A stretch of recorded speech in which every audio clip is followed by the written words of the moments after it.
Magandang buhay! Today's episode, isang napakasarap na old-fashioned classic Filipino recipe ang ating lulutuin na sigurado kung mapapasando ka ng maraming kanin. Magluluto tayo ng beef mechado.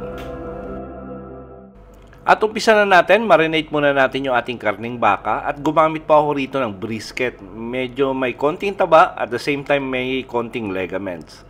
Lagyan natin to ng pamintang durog at masarap yan pag medyo marami yung lalagay nating pamintang durog. Tapos pigaan natin ng lemon or kalamansi pag nasa Pilipinas ka. Tapos lagyan natin to ng soy sauce at saka ng oyster sauce.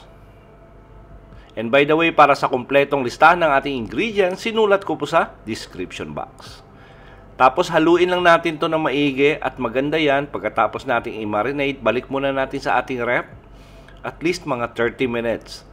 Tamang-tama lang yon para ma-absorb ng ating karning baka yung ating mga seasoning na nilagay.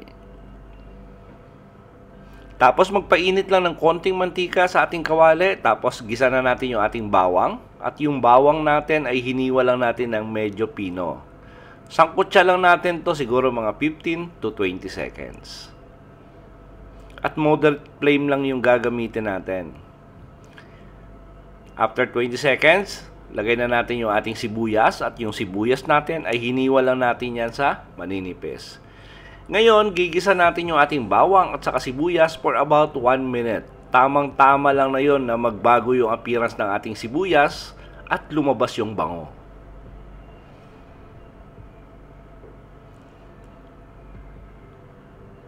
Tapos pag okay na yung ating sibuyas at bawang, gagawin natin dito ay lalagay na natin yung ating minarinate na karning baka.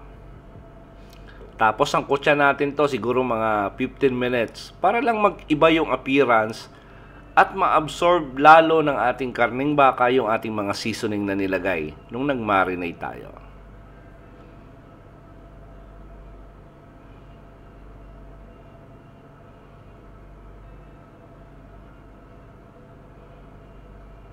At maganda yan pag hinahalo natin from time to time para pantay yung pagkakaluto natin.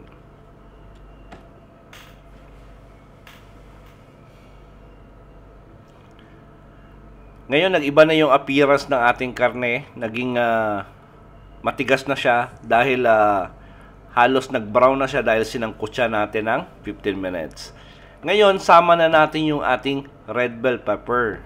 Yung purpose na nilagay na natin yung ating red bell dahil gusto natin masama yung lasa ng ating red bell pepper doon sa ating sarsa.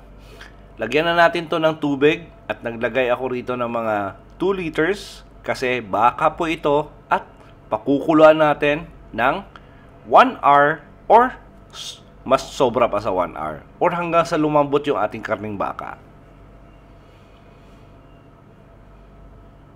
Lagyan na natin to ng beef cubes. Tapos takpan natin for about 1 hour.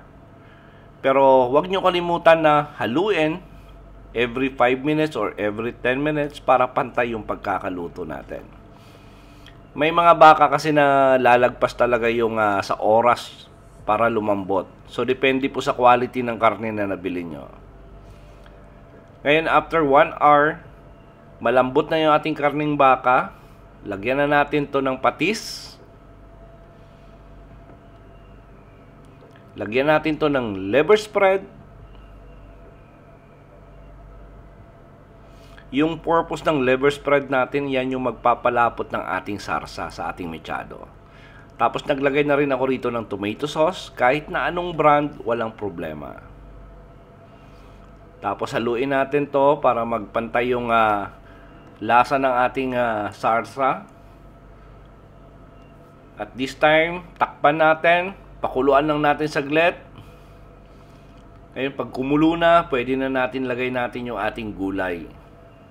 At maglalagay lang ako rito ng carrots at saka ng patatas. Bakit natin tinawag tong old fashioned? Kasi pag yung mga pag sa piyesta kasi dati pag nagluluto gusto nila malambot lahat. So yan yung gagawin din natin sa ating carrots at saka sa ating patatas. Simmer natin to for another 20 minutes. Then after 20 minutes, naku, na-imagine nyo na ba yung sarap ng ating mechado? Naku, try nyo sa bahay. Lalo na pag may mga birthday or anong okasyon, ito talaga yung bidang-bida. Pag okay na yung ating patatas at saka yung carrots, malambot na, pwede na nating ilipat to sa ating serving plate at i-enjoy yung ating old-fashioned beef mechado. At sigurado po akong nagustuhan nyo yung ating recipe sa araw na to. Please like and share this video. Tapos kung bago po sa ating kusina, please don't forget to subscribe at pindutin yung notification bell para updated kayo sa mga susunod pa nating masasarap na recipe. Salamat sa panonood at ito ang Kusina ni Dan Levy.